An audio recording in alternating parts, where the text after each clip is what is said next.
Hello, everybody. This is a actually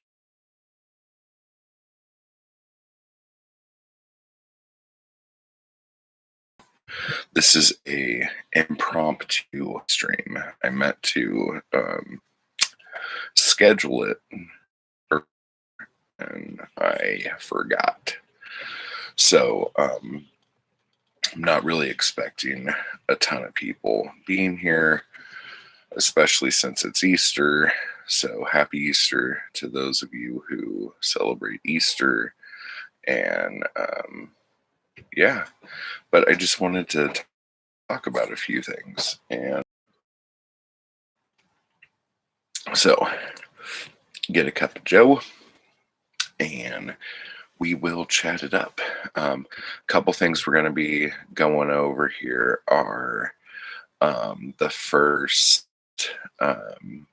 winner of the National Poetry Month, uh, my book coming to you thing. So that'll be fun. I'm reading a lot of Stephen King right now, which is quite bizarre for me because I've been such a how do I say this and make it sound normal? Like, Stephen King is the poster child for a lot of the things I dislike about the publishing industry. And it's not his fault. It's kind of like, this is going to date me here, but like how a lot of people say, like, Kurt Cobain and Nirvana like destroyed heavy metal and stuff like that. And it wasn't Kurt who destroyed heavy metal. It was how the machine marketed Nirvana. Oh, hi. Oh, okay. I guess. And we're here with Fred again. Huh. He just went outside and had a pickle. So he's really happy. Hey. You're trying to show my goods off to everybody, Fred. Knock that off. But like, Kurt Cobain didn't like wake up and say, I'm going to start a band so I could kill heavy metal. And he became like the poster child for that. Hey, how you doing? So it's so Stephen King kind of is that person inside my thing. I don't know how else to describe it. But anyway, I've been reading a lot of Stephen King's short stuff because his short stories are really, really good and I really enjoy them. And so I read Night Shift and Skeleton Crew, and now I'm reading Nightmares and Dreamscapes. And Nightmares and Dreamscapes, the difference in King's work from Skeleton Crew to Nightmares and Dreamscapes is just astronomical, and not in a good way. I'm hoping I really like enjoy the stories as I'm going, but this like kind of solidifies my my feeling about him. But like, this is going to be the big for instance here. I just finished Chattery Teeth, and this story could have ended 100 different places. And we're reading the last I guess chapter of this story. like you could pick any sentence in there and end that story. Like it's just like, I don't know if he's been trained by his agent and his editors and his publishers. Just don't know. It's like, and this is kind of, um, my internet connection's quite bad. I'm gonna blame the wind. So hopefully this isn't just a jarbled mess. But I look how hard it is for Stephen King to end a story the same way I look at when Zoe talks to her parents on the phone. Like usually one of them, either Zoe or the parents, it's usually the parents will say, okay, I have to go now because of this, that, the other. And over the next half hour, they both say, okay, we got to go. Let's see. Booklectic says, yeah, I'm getting lag in your stream, but it's not unwatchable. That is probably the best compliment I've ever gotten.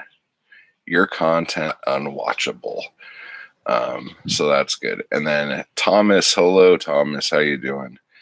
But so like the last half hour of Zoe's conversation with her parents is them saying goodbye to each other and then starting another conversation, and then saying goodbye to each other and then starting another conversation. And it's almost like an ongoing joke.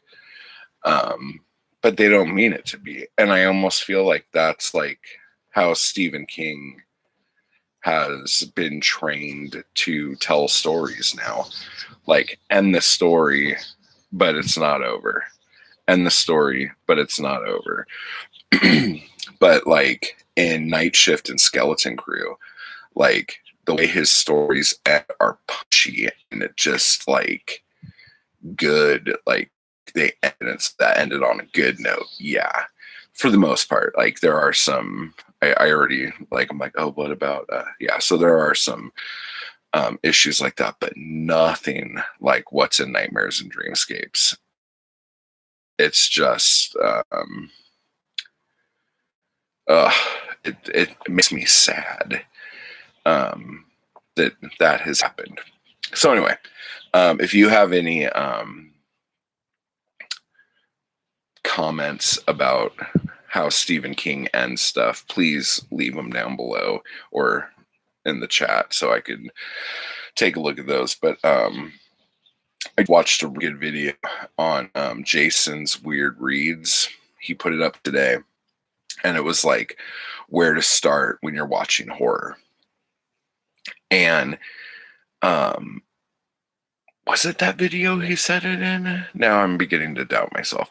But he said like that Stephen King's endings are not as good as they used to be. Like early in his career, his endings were a lot stronger and a lot more satisfying. And as time goes on, his endings are, I'm going to use the word lackluster. He didn't use that word, but I've heard complaints about his endings, but I've been fine with his endings so far. Well, there you go. Like if you're happy with it, that's cool. That's what you got to do if you like it. It's the weekend, so we're still going through A Princess of Mars on there, and I think today is chapter 13 of that. I could be wrong, but I think that's what it is. And doing the National Poetry Month, Edgar Allan Poe was every day. Today, one of my favorites, The Conqueror Worm, went up. I haven't read any of his new stuff yet. Maybe I won't like him. Maybe. I don't know. I just have never heard someone say, like, oh man, you know, that ending and blah, blah, blah, that was so good. I've never heard anyone say that about Stephen King, but, you know, whatever. People have their strengths, some people don't. I think, honestly, one of the things I dislike about Stephen King is a lot of his family dynamics are very, and that's something that, especially with horror movies, like when the mom or the dad is the main character, we're unstable again. But I'll just keep going. When horrific, like I can't get behind them. Like I almost want them to die. I'm like, could someone please fucking kill these people so I don't have to see them like destroy this kid's life? Like somebody help me here.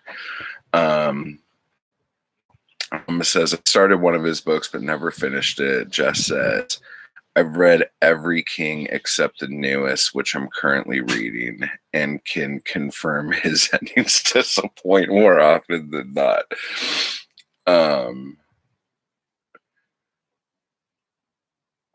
What is the new one? Let It Bleed? Is that what you're reading, or is that not the new one? Anyway, so back to Edgar Allan Poe. The Conqueror Worm went up today, and that's one of my favorites and has kind of haunted me, but like just fascinates me. And being a kid who grew up around mortuaries. Oh, Later. That's right. That just came out. I totally forgot about that. And then there's like another one that comes out in August, I think. But anyway, my mom and my grandma on my dad's side and my stepdad all worked at the same. Stepdad basically stayed there until he retired. So the idea of, like, I'll give you a little Conqueror synopsis and theory. Basically, no matter who you are, no matter how much money you have, how much money you don't have, no matter how powerful you are in life, no matter what, no matter who you are, what walk of life you come from, at the end of the day, when you die, you're worm food. What your SAT scores were, what company you worked for, what company you didn't work for, the worms don't care. They're just going to eat you. And that always stuck with an early age. And I think like it tripped me out. And then what my problem was with the mortuary my family worked at was that the graves, how the graves were set up, they were just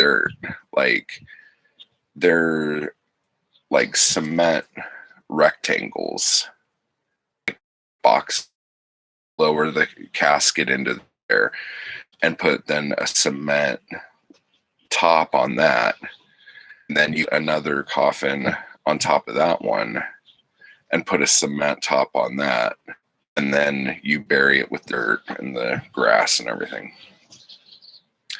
So like worms will never get to you. And that always tripped me out. I'm like, wait a second here. Worms are supposed to eat your body. Like when people dig you up, like you're supposed to be all covered with rats and worms, like from every movie I've seen and everything. And so, okay, so then does your coffin just like fill up with like goo as you decompose, and like now you're just like a bottle of wine, like inside a wine cellar in your casket, you know? And it always bothered me. And I remember at the mortuary, they had like this little model of like what the grounds look like. And then it was like a cutaway, like almost like those things in science class where it's like a human and then you turn it and you can see all the inside workings and all the organs and bones. Like you turn it and it has it all cut out, and you could like take the lids off of the cement holes in the ground and see like where the caskets go. This might be kind of morbid to talk about on a day like Easter. Man. But yeah, so anyway, it always bothered me that that was how it went. And then we would go play in the mausoleum. This makes me sound like a total psychopath, and it wasn't like that at all. It was a very beautiful cemetery that had lots of like mosaics and statues, and it was a gorgeous place. But in the mausoleum, Karen Carpenter was laid to rest there, and I think they moved her. I think I heard that. Anyway, so Karen Carpenter was buried in there. And so I would always go see Karen Carpenter because I'm like, oh, she's famous. I know who she is. Like, I visited my grandpa. I need to go see Karen Carpenter now. And then, like, you would hear my mom go, you know, she died because she was bulimic. And it was always like, okay. And so, like, bulimia always, or was she anorexic? I think she was anorexic. And so, like, hearing those words would always freak me out. And I don't know why my mom thought she always had to tell me every time we went in there that Karen Carpenter was anorexic. But the thing that's strange about that is both my mom and my sister suffered from anorexia and bulimia. So that was just really, really weird. But anyway, so that was that. Let's see. I'm sure I'm getting some. Booklectic says, same. I love his characters. Oh, yeah. Jess says his character work is my favorite thing about his writing. So I find something to enjoy regardless of the endings. Booklectic is cracking up at me right now. Are you sure you're not a psychopath? I don't know, actually. No, I'm not. I'm quite sane. And Jess confirms that Karen Carpenter was anorexic.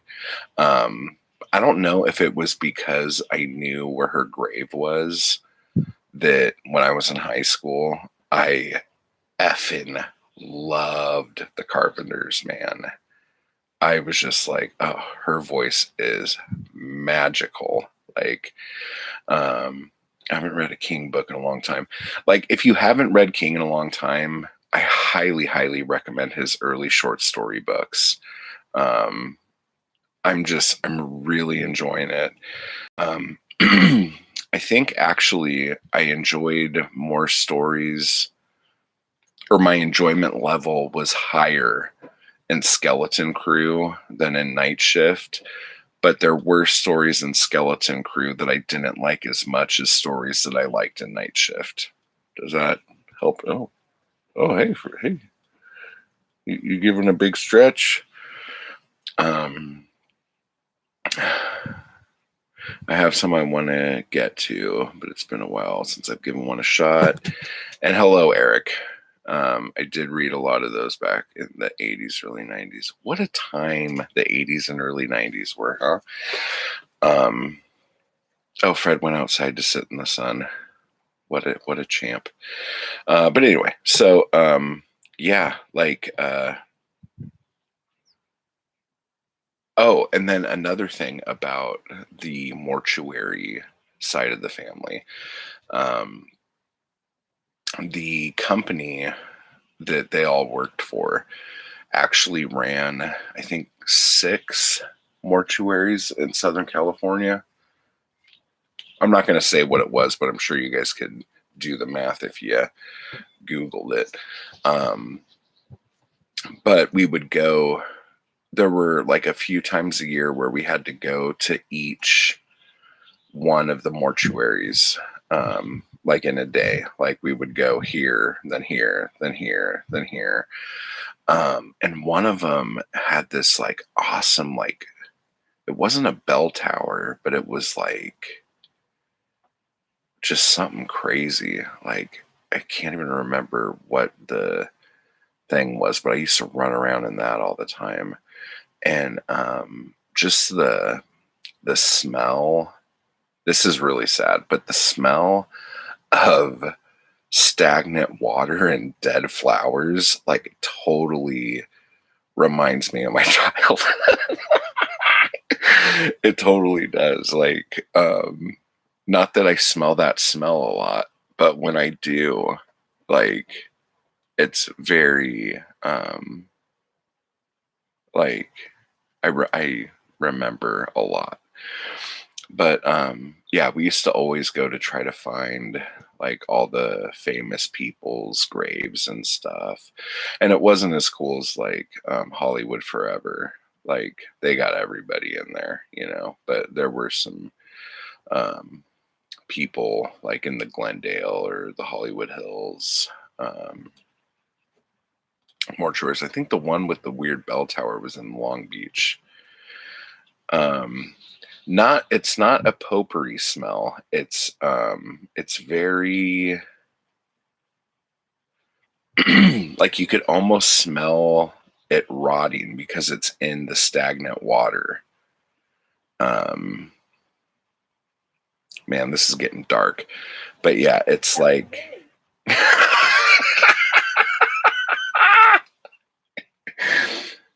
That's the weirdest conversation good morning. Yeah, so but another thing that's crazy, you need to use that line in a book one day, Matt, that the smell of stagnant water reminds you of your childhood. Best line ever. Yeah, Zoe just woke up to hear me talk about all this horrible, awful crap. But the thing that actually brings this all together, I didn't even plan this like this. I wasn't going to talk about any of this. But today's Easter, and we used to go to the sunrise service at the cemetery like every Easter. And it was always like, Jess says hi, Zoe. And it was always like at like 5:30 in the morning. And like, I don't know what it is about religion, but the things they make you do just to worship. I mean, getting up that early on a Sunday, are you joking me? But we would go, and my grandma would want to go, and it would be like this big thing. And the only thing I was like, even like getting excited about was, so all of us would go, like all the kids, the parents, the grandma, everybody. And we would go sit on these wet chairs in the cemetery under the I just said the word a little while ago. Now I can't remember. What's the thing called? The mosaic, when it's a bunch of little tiles that make a picture. Yeah. There was a mosaic of the resurrection. and they would always have the Sundays, the Easter service under that. And the only thing I would be looking forward to would be like, oh my God, as soon as we get out of here, I hope we get to go to Howard's for breakfast. Because if we go to Howard's for breakfast, I could get some pancakes, but then I could go out front and play Commando on the arcade game. They had Commando there. But my grandma loved Denny's, and my grandma loved the Grand Slam or the Senior Slam because it was like a discounted rate. I hated having to get up early for church, and Easter was the worst. Yeah, like I'm glad we weren't raised Catholic, because if we were raised Catholic, there would have been all sorts of horrible hours we would have had to get up to go do stuff. But yeah, so but like at Howard's you could get pancakes too and play video games. They had a Miss Pac-Man and a Commando. And I would always play Commando, and my stepsister would always play Miss Pac-Man. And it was just like, just looking forward to that, sitting on that wet, dewy plastic chair, just waiting for this thing to be over. Nobody knows anybody. Like the whole thing was like a for show thing. And I mean, I think it made my mom happy. Like she probably had some like childhood nostalgia feeling for a sunrise service and all this other stuff. And my grandma loved it because that's the kind of stuff she loved. But we were dying listening to a boring dude tell a boring story. Like you're half asleep and all you want to do is go play Commando. But if grandma says Denny's, you're fucked. And that was your whole, everything you were looking forward to. The good part about it was that by the time you got home, it was still like 8 a.m. So you still had your whole day ahead of you. But wow, that's what we call a rabbit trail. Back in the hood. So, I mean, my coffee's cold now. That was a horrific bunch of stuff to talk about there. But anyway, so how the giveaway works, since we're on National Poetry Month, that was where I was going with the Conqueror Worm. I don't know how we ended up where we ended up. I'm going to blame you guys because it can't possibly be my fault. So anyway, so what we're doing for National Poetry Month here, I'm using the royal we here, is my book, The End of Everything.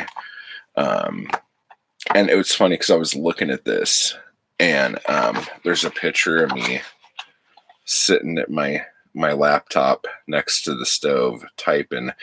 And it's crazy because like I've lost like, I think 58 pounds since this picture was taken. And I look at it and it just like, it boggles my mind. Like I look like a bloated corpse. It's very disturbing seeing yourself like that. Wow. Anyway, so the door's open here. We're going to be, I am going to be giving one of these away every week through National Poetry Month because this is a book of my poetry.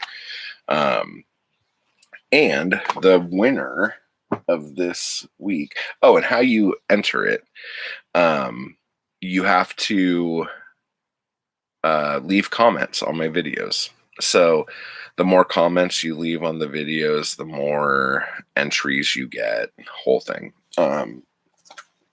So I went through was it 3 days of videos? Yeah, 3 days of videos. So this is a very short week. Wrote down everyone who left a comment. Don't do portray. I want to see you play Commando. What? Not gonna lie. Don't do poetry. I want to see you play Commando. Oh yeah. Commando was one of the greatest arcade games. It might have just been a geographical monopoly on me, because it was so close to my house that I played that a lot. Wow, I did not type, not gonna lie. I must have hit an auto comment, so just ignore that. Okay. But anyway, so real quick, the winner of this week's drawing is tomorrow's classic, and I've already messaged you look like a Cheeto. I hope that's another fucking auto comment.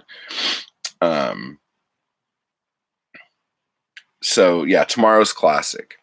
I already contacted you, but if you haven't seen that, just go ahead and email me at ihatemattwall@gmail.com, your address, and I will send you a numbered and signed copy of that.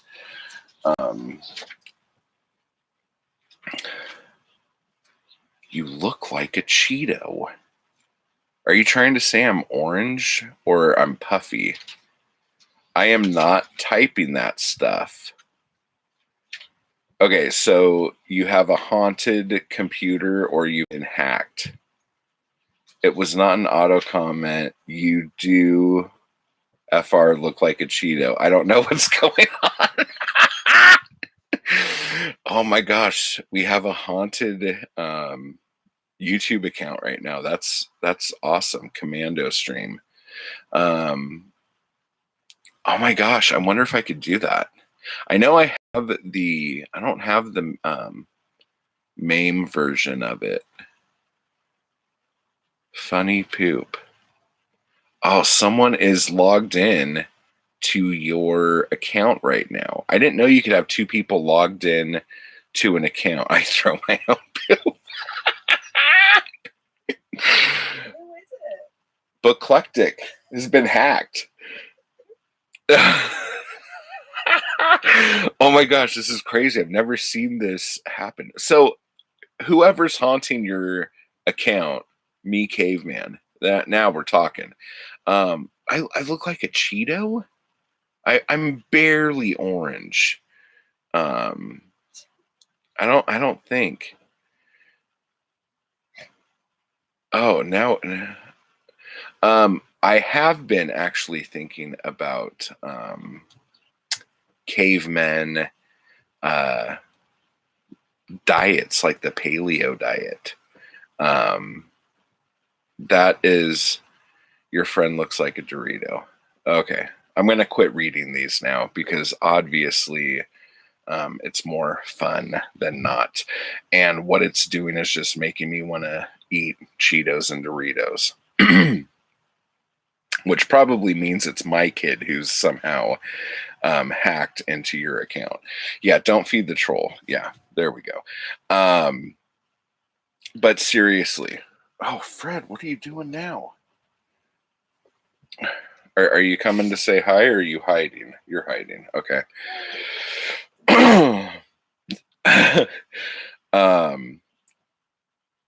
Yeah, I have Commando on. I think it's just on the NES emulator I have, but I could probably get it on like a MAME version of it. That'd be really fun. As soon as we move, which is supposed to be within the next 2 weeks, we're going to have really good internet, and I'll be able to do Twitch streams, or I might even do video game streams on here. I don't know. I haven't really decided that yet.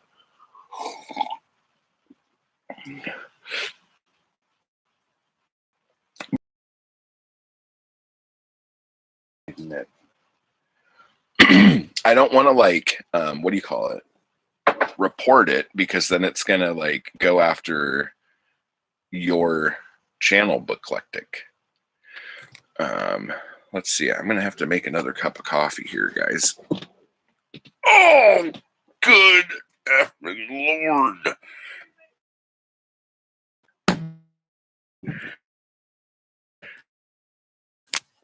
Yeah, I'm just. Oh man, classic. I don't know if there's enough water in there. Let me go shut the screen here. Whoa.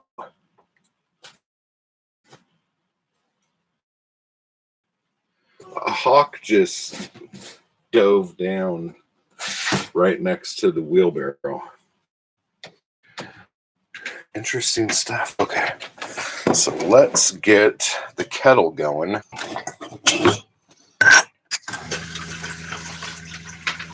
Let's see.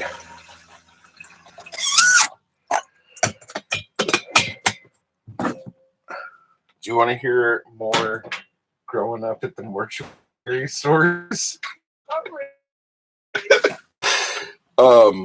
One of the funny things was my sister got a job at the floral department at the mortuary.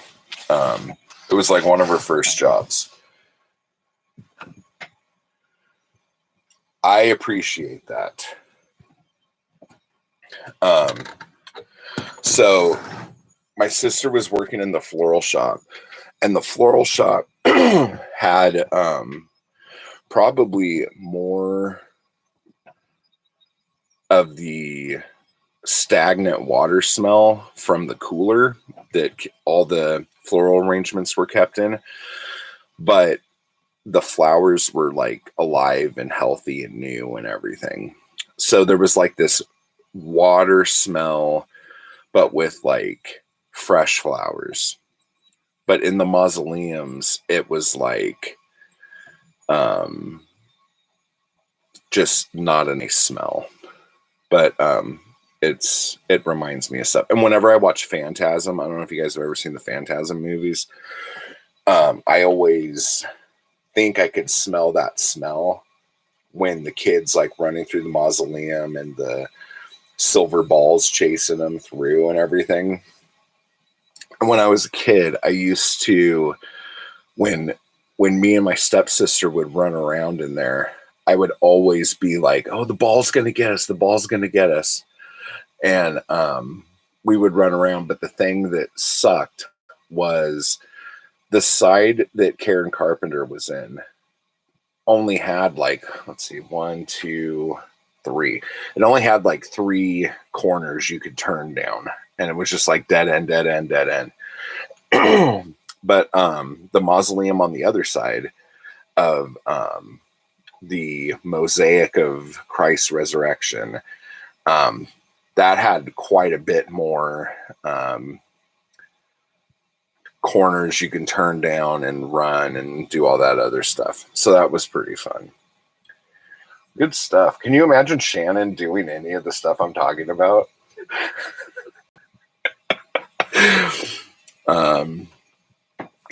Jess is like, moving. Yeah. This might be the first you've heard about it. I've mentioned it briefly a couple times, but we're moving back up the mountain. There is a very good sized house up there that, if you remember the last place we lived in Big Bear, it's bigger than that place, and we're getting a really good price on it. And we've been actually waiting for it for quite some time. But the plus side is that Shay could finish school, and me and Zoe each get an office to for me to do writing, for her to construct creatures. So it's going to be a good thing.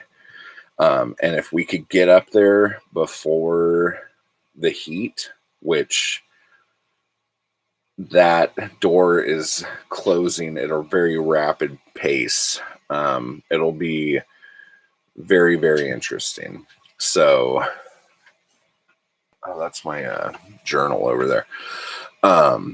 But like 2 nights ago, the moths and the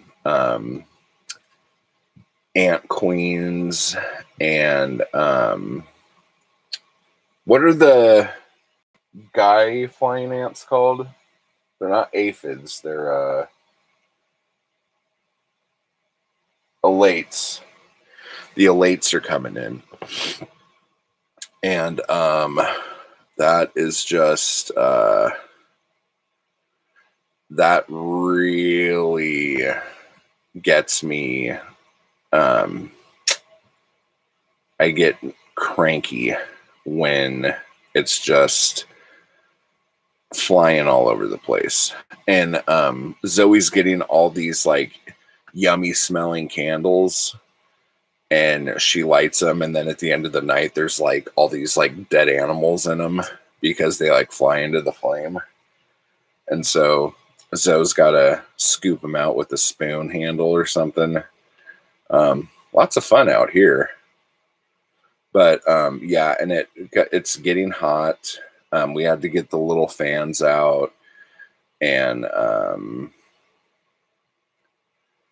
like I know I'm like, oh yeah, it's getting really hot. It's like in the 80s, but the 80s here when there's absolutely no shade and you're living in a tin can, it gets like 10 degrees hotter inside. But then if you go stand out in the sun, you kind of crisp yourself. And so that's no fun. Thank you, Jess.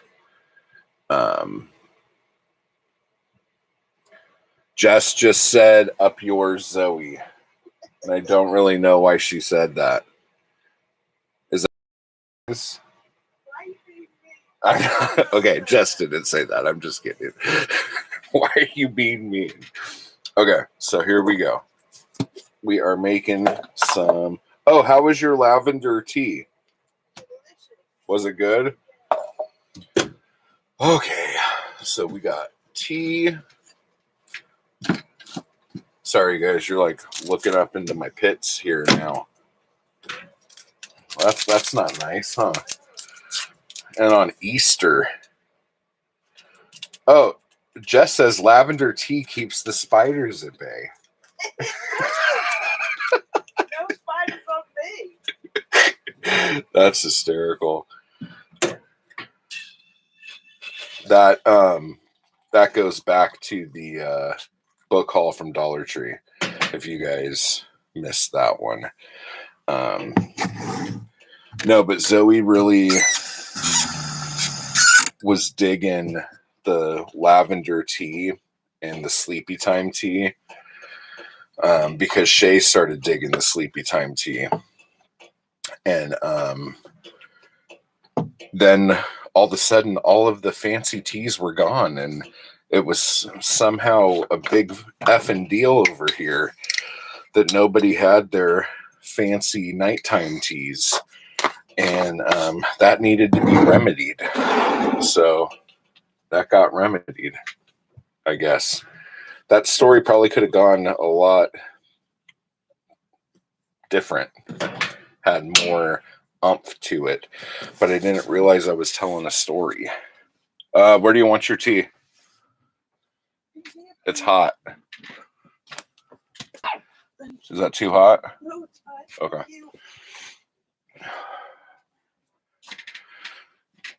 Thank you. All right. So, with all that being said,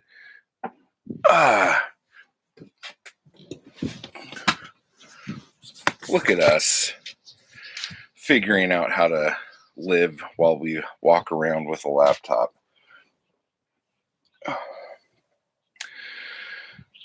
So, Jess, you're reading later. Did you finish it?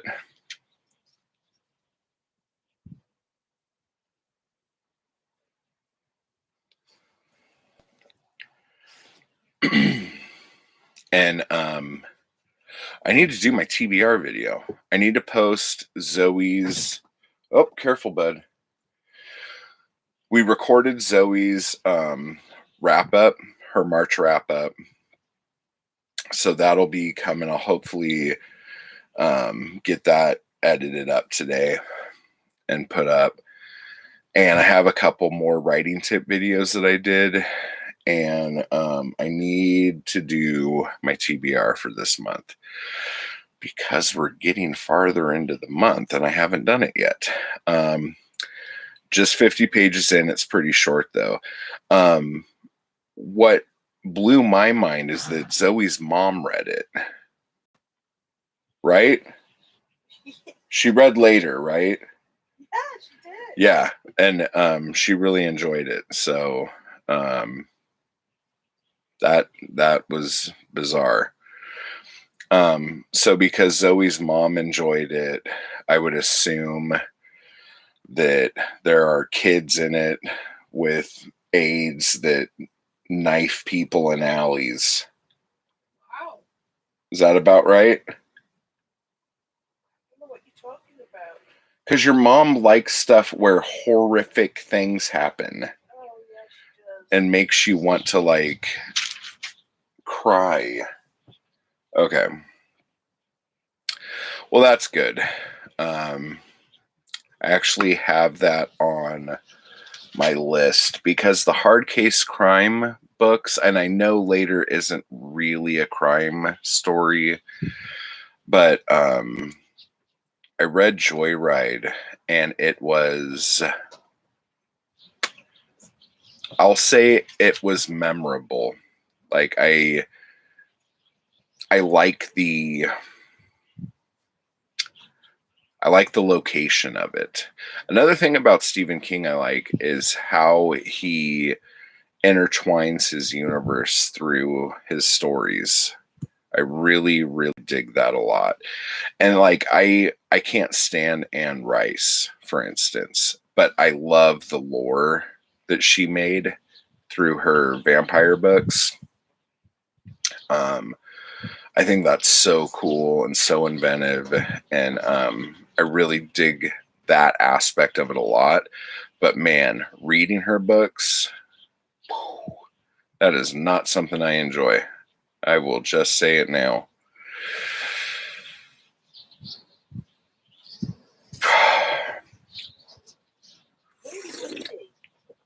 It's very windy. It's very distracting. I like the universe entwining, but I hate thinking that I'm missing them because my memory is bad and or that I read.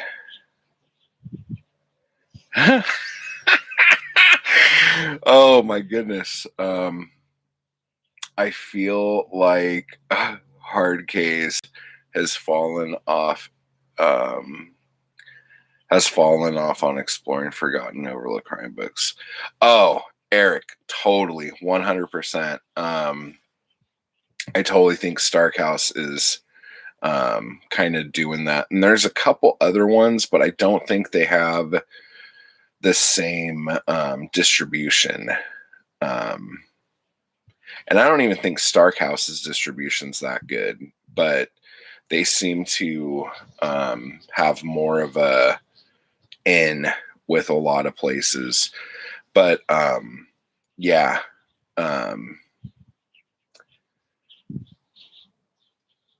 It's, I don't want to say it's sad. I mean, it is sad.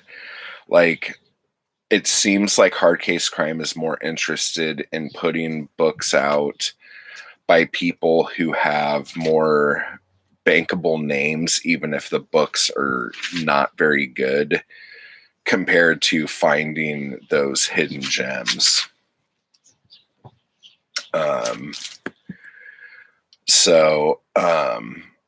And Jess, what I was going to say to that was I saw a video, and I'm sure if you searched it like this, you would be able to find it. But, because I read The Gunslinger as well.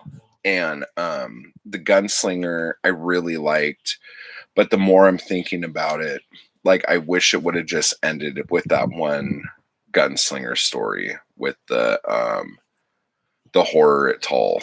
I wish that was it, because that thing starts off amazing and ends amazing, with the exception of him talking about court at the end, just so there's like a cliffhanger for you to be dealing with later. But that first story was so good, and I was talking to Zoe about it, and I think the thing about American Westerns is you think like a Western is typically a man with no name from nowhere comes to a town that is having a problem about something. The man solves the problem, and then he's off in the distance at sunset thing. And the difference between that classic Western trope with the gunslinger is that after that first gunslinger story, you start finding out more and more and more about Roland. And I, even though some of the stuff was really interesting to read, I was like, why are we finding out about him? We shouldn't be finding anything out about him. He's the dusty man with no name. What? And it was like very jarring for me. That was more jarring than having the piano player in the saloon be playing Hey Jude on the honky tonk piano. You know, like finding out about Roland was like just shocking to me. Like I just felt like rules were broken that shouldn't be broken, kind of thing. And I know that sounds stupid and crazy, but that's how I felt about it. You have to care about Roland for the end to work. The end of the entire Dark Tower series? Well, yeah, because you said you read all this. This is what I was talking about. And like I totally lost the point there. But this woman on YouTube, she has a podcast called Chat Cemetery, I believe. That's not the name of her YouTube channel, and I can't remember the name of the YouTube channel. It's like her name. But she did a video on what order to read the Dark Tower books in, and it wasn't just the Dark Tower books. Like she had any reference to any character that ends up in the Dark Tower series in there. So like she had like Salem's Lot in there, she had The Stand in there, she had Hearts in Atlantis in there, and like where they should be in the timeline when you're reading them. So that was like a really cool video to watch, just to see like how big this whole thing is. So that was kind of cool. The only thing that I'm bummed out about is that in 2003, Stephen King had to go back to the first Gunslinger book, and I think the drawing of the three. I'm not 100% on that. But he had to fix things to make them add up to the later books in the Dark Tower series. And that kind of makes me sad when stuff like that happens. And it's just like in Jason's Weird Reads video that he posted today, he was talking about Dean Koontz and how, oh man, I left the door open too long. Now there's stuff flying around in here. That Dean Koontz he didn't have to, he decided to rewrite a lot of his stuff for a more modern audience. So like in Phantoms, he rewrote it to have cell phones in the book.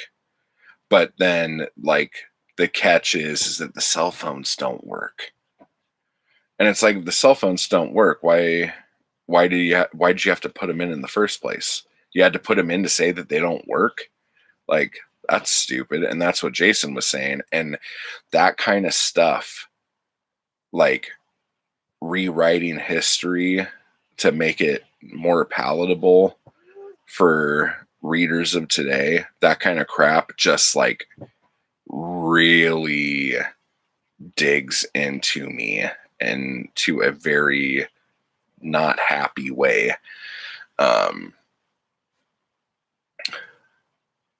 Eric, I'm going to have to hit you up on Discord about a lot of other smaller publishing houses to see if you've had any success, we'll say, with ones like that in Starkhouse. Because there's like Armchair Fiction, there's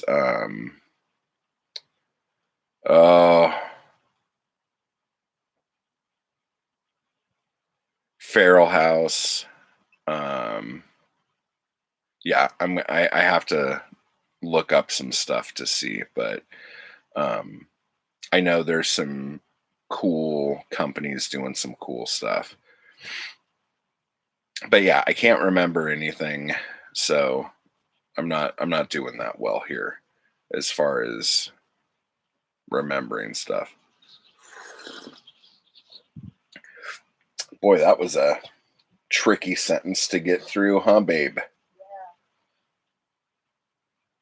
You need more coffee? Um, yeah. I actually need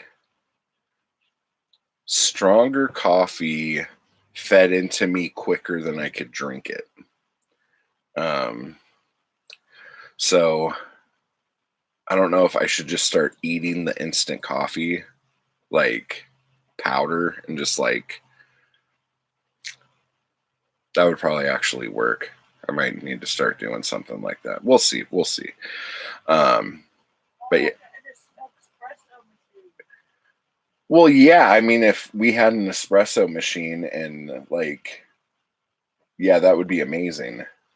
Yeah, but we don't have an espresso machine. We have Nescafe Instant. So, It's so pure class. what? It's such pure class. No, it is classy. Like in other countries other than America, instant coffee is very popular, babe. No, it's not. It really is. Instant co- Giles. instant coffee is popular in other countries. It's only frowned upon in America for some reason. No, it's frowned upon. It's frowned upon in England where we have tea bags. No, Giles from Buffy used to be in the Maxwell house. Yeah, And he and did. He did. He used to be like, "Hello, Howard. Do you have a cup of sugar?" And he was super. I remember, and there was like a series of commercials where he was hitting on the neighbor. Yeah. Oh my God, that good to the last drop feeling of Maxwell House and you, What was the name of my imaginary friend as a kid? Calla. Kala? Calla. Did I tell you if it was with a K? No, but I was just thinking that because, Yeah. like, if it was like Kali or something, we're gonna start getting into like dangerous territory here. Yeah. Yeah. Hey, Nina, why are you here? Good. Okay.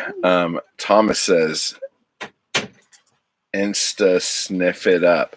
Yeah, I didn't want to start like throwing out different ways of mainlining instant coffee, but the sniff was something I thought of. Just like putting like a spoonful in my mouth and just rubbing it in my gums, shooting it up. How do you do it? We don't know. But anyway, we just hit an hour. I can't believe we did it. You can't believe we did it. Zoe can't believe we did it. Did what? See, she can't even believe it. But so tomorrow's classic, you have one of these coming to you as soon as you give me your address. There was a My Strange Addiction episode about a couple addicted to coffee enemas. Glad to end on that note. No, we're not going to end on that note. We're going to talk about coffee enemas for a minute because you brought it up, Jess. Good job. Good job classing the place up right before we leave here. I knew that was Jess. Yeah. I think, Shay, aren't you watching the Strange Addiction shows right now? No. Oh, okay. Yay me. Yeah, coffee enemas. I don't really understand it. I know it's a diuretic, and if you are a little solid in the caboose, it's supposed to help. But I don't know. My grandma, here's a story for you. Oh, Yeah, Zoe knows what story this is. My grandma was prescribed some enemas from the doctor. And after a few weeks of taking them, she stopped taking them because it didn't seem to be working and they tasted awful.